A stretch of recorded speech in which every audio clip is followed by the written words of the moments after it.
Hello guys, welcome back to my YouTube channel.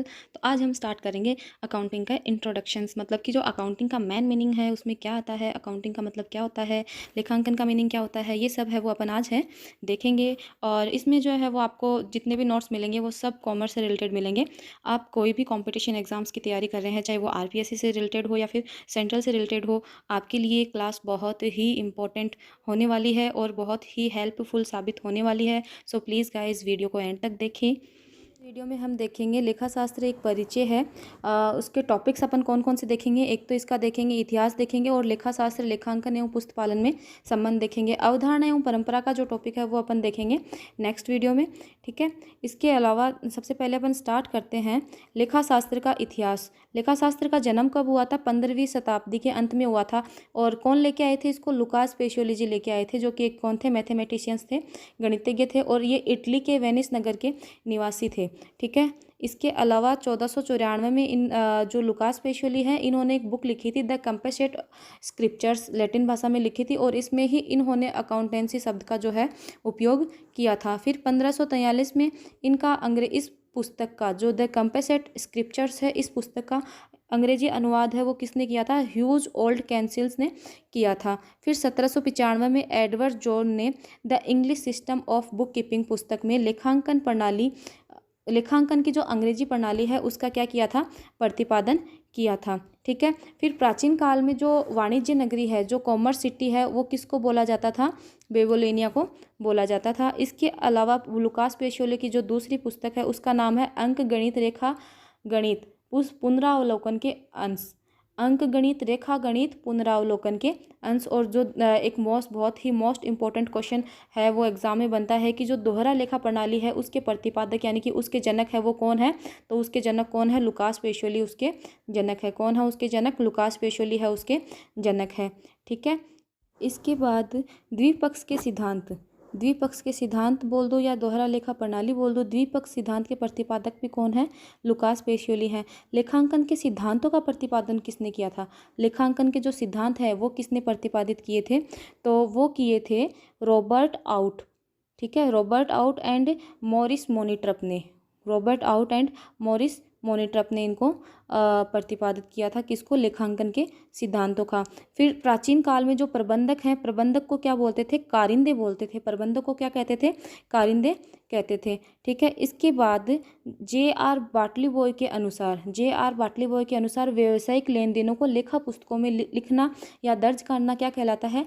पुस्त पालन कहलाता है। पुस्त पालन का जो मेन मीनिंग है वो क्या है कि अपन जो भी बिजनेस में ट्रांजेक्शन्स करते हैं, ठीक है, किसी से अपन ने सामान खरीदा है, बेचा है, जो भी अपन को प्रॉफिट एंड लॉस हुआ है उसको अपन क्या करते हैं? तिथिवार करते हैं, या तो उसको डेट वाइज नोट करते हैं या फिर उसको सीरियल नंबर वाइज अपन उसको एक पुस्तक में नोट करते हैं, तो उसको ही क्या बोलते हैं? पुस्त पालन बोलते हैं। ये क्या है? इंग्लिश का वर्ड जो है बुक कीपिंग वर्ड से ये है वो आया है, ठीक है। इसके बाद अपन देखते हैं कि लेखा शास्त्र, लेखांकन और पुस्त पालन में क्या संबंध है, ठीक है। लेखा शास्त्र और लेखांकन और पुस्त पालन में क्या संबंध है? तो जहाँ पे पुस्त पालन का काम खत्म होता है वहाँ पे कौन स्टार्ट होता है? वहाँ पे स्टार्ट होता है आपका लेखांकन। और जहाँ पे लेखांकन का काम खत्म होता है वहाँ पे कौन स्टार्ट होता है? लेखा शास्त्र स्टार्ट होता है। मतलब कि सबसे बड़ा कौन हो गया इसमें? तो सबसे बड़ा कौन हो गया है इसमें?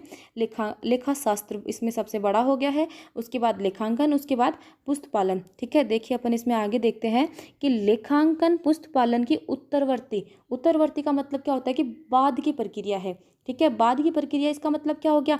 मैंने आपको बताया कि जहाँ पे पुस्त पालन खत्म होता है, जहाँ पे पुस्त पालन का काम समाप्त होता है, वहाँ पे किसका काम स्टार्ट होता है? लेखांकन का काम वहाँ पे स्टार्ट होता है। फिर पुस्त पालन है वो लेखांकन का भाग है, और लेखांकन है वो किसका भाग है? लेखा शास्त्र का भाग है, ठीक है। जैसे कि ये जो लेखांकन है, ये लेखांकन पुस्त पालन से बड़ा है, तो ये पुस्त पालन इसमें किस में इंक्लूड है? लेखांकन में इंक्लूड है। और ये जो लेखांकन किस में इंक्लूड है? ये लेखा शास्त्र में इंक्लूड है, ठीक है। तो इन तीनों में ये इस प्रकार इसमें जो है वो रिलेशन हो गया है। इसके बाद अपन देखते हैं लेखा शास्त्र का अर्थ। लेखा शास्त्र यानी कि अकाउंटेंसी का अर्थ है कि सभी प्रकार के लेखे रखने का शास्त्र।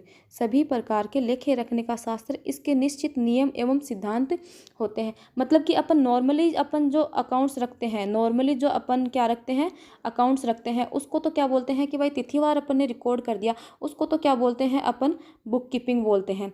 ठीक है। इसके अलावा उसको रखने के कुछ फिक्स रूल्स होते हैं एंड प्रिंसिपल्स होते हैं, रूल्स होते हैं एंड प्रिंसिपल्स होते हैं। तो अगर अपन अकाउंट्स को रूल्स एंड प्रिंसिपल्स के अकॉर्डिंग अपन उनको लिख रहे हैं, रख रहे हैं, तो वो क्या हो जाएगा, अपना लेखा शास्त्र हो जाएगा। ठीक है। फिर देखेंगे लेखांकन का अर्थ। तो लेखांकन का अर्थ क्या हो जाएगा कि लेखांकन एक प्रक्रिया है जिसमें समस्त मौद्रिक लेन देनों को दर्ज किया जाता है, फिर इनका क्या किया जाता है, वर्गीकरण, सारांश और अंतिम परिणाम है वो इसका निकाला जाता है। ठीक है। तो सबसे पहले अपन क्या करते हैं, जो ट्रांजैक्शंस है उनका अपन क्या करते हैं, वर्गीकरण करते हैं। वर्गीकरण कहाँ पे करते हैं अपन, जनरल एंट्री और लेजर में है इसका वर्गीकरण करते हैं। इसके बाद हम इसका सारांश देखते हैं। सारांश देखने के लिए अपन क्या करते हैं, इसमें ट्रायल बैलेंस बनाते हैं, और फिर अंतिम परिणाम देखने के लिए अपन क्या बनाते हैं, इसमें profit and loss and balance sheet बनाते हैं। ठीक है। इसके बाद देखिए अपन क्या करते हैं, इसमें जो दर्ज करते हैं व्यवहारों को, वो किस में करते हैं, जनरल में करते हैं। वर्गीकरण किस में करते हैं, लेजर में करते हैं। सारांश किस में निकालते हैं, तलपट में निकालते हैं। और अंतिम परिणाम है वो किस में निकालते हैं, trading P&L and balance sheet में है वो इसका परिणाम निकालते हैं। फिर लेखा शास्त्र का द्वितीय भाग है लेखांकन है वो लेखा शास्त्र का क्या है, द्वितीय भाग है। प्रथम भाग कौन सा हो गया, पुस्तपालन हो गया। ठीक है। उसके बाद द्वितीय भाग कौन सा हो गया, लेखांकन हो गया है। यह एक विश्लेषणात्मक एवं गतिशील प्रकृति का है। यह विश्लेषणात्मक एवं गतिशील प्रकृति का है, मतलब कि इससे अपन है वो एनालिसिस इजीली कर सकते हैं, और ये गतिशील है, मतलब कि डायनेमिक है। ठीक है। इसके बाद हम देखेंगे लेखांकन की विशेषताएं। लेखांकन की विशेषताएं देखने के लिए देखिए, सामान्य विशेषताएं हैं और एक कौन सी है, गुणात्मक विशेषताएं हैं। सामान्य विशेषताएं जो है उनमें क्या है कि सबसे पहली और मेन और इम्पोर्टेंट जो विशेषता है वो सबसे पहले यही है कि मौद्रिक लेन देनों का लेखा किया जाता है। अगर आपके पास कोई भी ट्रांजैक्शंस ऐसा है जिसका अपन मनी मेजरमेंट कर सकते हैं, जिसका कोई मूल्य निकाल सकते हैं, तो उसको अपन लेजर में उसमें लिख सकते हैं, जनरल में लिख सकते हैं। अदरवाइज अगर उसका किसी का कोई मौद्रिक मूल्य नहीं है या फिर उसको अपन पैसों में नहीं तोल सकते हैं, तो उसका लेखा अपन इसमें नहीं करेंगे। जैसे अपन ने किसी गरीब भिखारी को कुछ दान दिया और बदले में वो अगर अपन को आशीर्वाद देख के गया है, तो अपने पैसे तो उसके पास गए हैं लेकिन बदले में अपन को कुछ नहीं मिला। ठीक है। मतलब कि अपन इसको है वो मनी मेजरमेंट है वो इसका नहीं कर सकते हैं, तो इसको अपन इसमें नहीं लिखेंगे। तो सबसे पहले और मेन इंपॉर्टेंट विशेषता है वो क्या हो गई कि वो क्या होना चाहिए, मौद्रिक लेन देन होना चाहिए। दूसरी क्या हो गई कि लेखांकन है वो व्यवसाय की क्या है, भाषा है। लेखांकन है वो व्यवसाय की भाषा है। दिखने में ये लाइन बहुत ही सिंपल दिख रही है, लेकिन इस लाइन से बहुत बार क्वेश्चन बन चुका है और बहुत बार क्वेश्चन आ चुका है। चाहो तो आप पीछे का क्वेश्चन अगर आपके पास अवेलेबल हो तो आप उठा के देख सकते हैं कि इजी सा क्वेश्चन आता है कि व्यवसाय की भाषा क्या होती है। ठीक है। व्यवसाय की भाषा क्या होती है, उसमें अपन को ऑप्शन दे देते हैं, लेखांकन दे देते हैं, बुक कीपिंग दे देते हैं, ऑडिटिंग दे देते हैं। ठीक है। कुछ भी दे देते हैं। ठीक है। लेकिन वहाँ पे उसका जो सही आंसर है वो क्या होगा, लेखांकन है इसका सही आंसर होगा। फिर इसकी विशेषता में जो तीसरी विशेषता है वो है कला एवं विज्ञान है। ठीक है। कला और विज्ञान है। ठीक है। फिर नेक्स्ट विशेषता है कि लेन देनों का वर्गीकरण, सारांश, सूचना प्राप्त कर ली जाती है। लेन देनों का वर्गीकरण, सारांश और सूचना प्राप्त की जा सकती है। ये सूचनाएं हैं वो उपयोगकर्ताओं को प्रदान की जाती हैं। उपयोगकर्ता अपने इंटरनल भी होते हैं, एक्सटर्नल भी होते हैं, मतलब कि आंतरिक उपयोगकर्ता भी होते हैं और बाह्य उपयोगकर्ता भी होते हैं। दोनों ही प्रकार के उपयोगकर्ता है वो लेखांकन का है वो यूज़ करते है। ठीक है। इसके बाद हम देखेंगे कि लेखांकन की जो गुणात्मक विशेषताएं कौन सी है। ये तो नॉर्मल सी विशेषताएं हैं जो कि बहुत ही इंपॉर्टेंट है और बहुत बार इनसे क्वेश्चंस बन चुका है। गुणात्मक विशेषताएं क्या होती है, पहली विशेषताएं है प्रासंगिकता। प्रासंगिकता मतलब कि रिलेवेंट, यानी कि जो भी अपन ट्रांजेक्शन्स कर रहे हैं रिलेवेंट होना चाहिए, बिजनेस से रिलेटेड होना चाहिए। ठीक है। दूसरी विशेषता है अपनी बोधगम्यता, यानी कि ये वाली जो भी ट्रांजेक्शन्स अपन इसमें नोट करते हैं या फिर जो अपना अकाउंटिंग है वो ईजिली है वो समझने वाला होता है। और अकाउंट्स जो अपन बनाते हैं उनकी अपन तुलना भी कर सकते हैं, यानी कि एक कंपनी की दूसरी कंपनी के साथ कर सकते हैं, या फिर खुद की ही मतलब कि जो पिछले साल का डाटा है वो करंट ईयर से अपन है इसकी तुलना कर सकते हैं। और फिर इसके बाद में नेक्स्ट क्या हो जाएगा, विश्वसनीयता, यानी कि जो भी ट्रांजेक्शन्स हैं अपन प्रिंसिपल्स और रूल के अकॉर्डिंग अगर अपन ने नोट किए हैं, लेखांकन रखे हैं, अकाउंट्स रखे हैं, तो वो क्या होते हैं, अपने विश्वसनीय होते हैं। ठीक है। लेखांकन के उद्देश्य, मतलब कि लेखांकन रखने के एक बिजनेस में क्या क्या उद्देश्य हो सकते हैं। तो लेखांकन है वो अपनी किस किस चीज़ में मदद कर सकता है, वो सही लाभ हानि की गणना कराता है, आर्थिक स्थिति की जानकारी कराता है, कर निर्धारण हेतु अपने अकाउंट्स है वो उपयोग में आते हैं, उपयोगकर्ताओं को सूचना देने में है वो उपयोग में आते हैं। इसके बाद पुस्त पालन का अर्थ देखेंगे।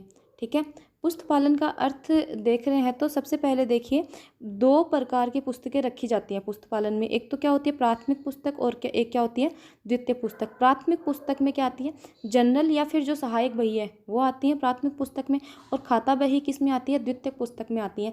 देखिए ये वाला जो क्वेश्चन है ये द्वितीय पुस्तक वाला क्वेश्चन है, ये बहुत इंपॉर्टेंट है, बहुत बार एग्जाम्स में पूछा जा चुका है कि पुस्त पालन की द्वितीय पुस्तक कौन सी है, और अपन को ऑप्शन में दे देते हैं जनरल, सहायक बही, खाता बही या फिर तलपट, कुछ भी दे देते हैं। तो उसका जो सही आंसर है वो क्या होगा, खाता बही। या फिर कई बार क्वेश्चन है वो ऐसे भी आ चुका है कि खाता बही है वो कौन से प्रकार की पुस्तक है, तो खाता बही कौन से प्रकार की पुस्तक है, ये द्वितीय प्रकार की पुस्तक है। ठीक है, इसके बाद अपन देखते हैं कि पुस्त पालन का अर्थ। पुस्त पालन का अर्थ देखेंगे अपन, तो पुस्त पालन का अर्थ जो है वित्तीय व्यवहारों को लेखा पुस्तकों में दर्ज करना। ठीक है, और ये क्या है, लेखांकन का पहला भाग है, ये बात मैं आपको पहले ही बता चुकी हूँ। इसके बाद बाटली बॉय ने पुस्त पालन की परिभाषा दी थी कि book keeping is an art of recording business dealing in A set of books. Book keeping is an art of recording business dealing in A set of. पालन और लेखांकन में क्या क्या अंतर है, बहुत बार एग्जाम में आ चुका है इनसे रिलेटेड क्वेश्चंस। ठीक है, तो पुस्त पालन है ये प्रथम पीढ़ी है लेखा शास्त्र की, और लेखांकन है ये द्वितीय पीढ़ी है। पुस्त पालन है वो सामान्य व्यक्ति कर सकता है, लेकिन जो लेखांकन का कार्य है वो विशिष्ट ज्ञान वाला व्यक्ति ही कर सकता है, क्योंकि जब अपन ने इसकी परिभाषा पढ़ी थी तब अपन ने देखे थे कि इसमें है वो निश्चित नियम और सिद्धांतों का उपयोग किया जाता है, इसलिए इसको जो विशिष्ट ज्ञान वाला व्यक्ति ही कर सकता है। लेखा शास्त्र पुस्त पालन है वो एक रूटीन या नित्य कार्य, मतलब कि डेली किया जाने वाला कार्य है, और ये एक विश्लेषणात्मक प्रक्रिया है। पुस्त पालन स्रोत प्रलेख की सहायता से कार्य होता है, मतलब कि यहाँ पे अपने पास जो प्राइमरी क्या होते हैं, सबूत होते हैं या फिर स्रोत होते हैं, ठीक है, उनके अकॉर्डिंग है अब हम इसमें लेखा करते हैं। जैसे रिसिप्ट आ गई, अपन ने माल बेचा, अपने पास इनवॉइस आ गया, ठीक है, खरीदा है उसका बिल है, तो उसके अकॉर्डिंग अपन इसमें नोट करते हैं। जबकि लेखांकन में पुस्त पालन की सहायता से काम किया जाता है। लेखांकन का आधार है कौन है, पुस्त पालन जो है वो लेखांकन का आधार है। और यहाँ पे पहचाने गए लेन देनों को व्यवस्थित ढंग से लेखा पुस्तकों में दर्ज करना। ठीक है, और इसमें है वो P&L से लाभ हानि और बैलेंस शीट से आर्थिक स्थिति ज्ञात की जाती है। इसमें वित्तीय प्रकृति के व्यापारिक लेन देनों की पहचान की जाती है, और इसमें वर्गीकृत लेन देनों का सारांश है वो तैयार किया जाता है। ठीक है, तो ये है मतलब कि बहुत ही बेसिक सा टॉपिक है, लेकिन ये बहुत इंपॉर्टेंट है। हर बार कोई भी एग्ज़ाम होता है एक क्वेश्चन है वो एक फिक्स होता है इस चैप्टर से आने का, तो आप वीडियो को केयरफुली देखें और पूरा देखें। ठीक है, और आगे के जो चैप्टर्स हैं पढ़ने के लिए मेरे चैनल को प्लीज़ लाइक कीजिए, शेयर कीजिए एंड सब्सक्राइब कीजिए।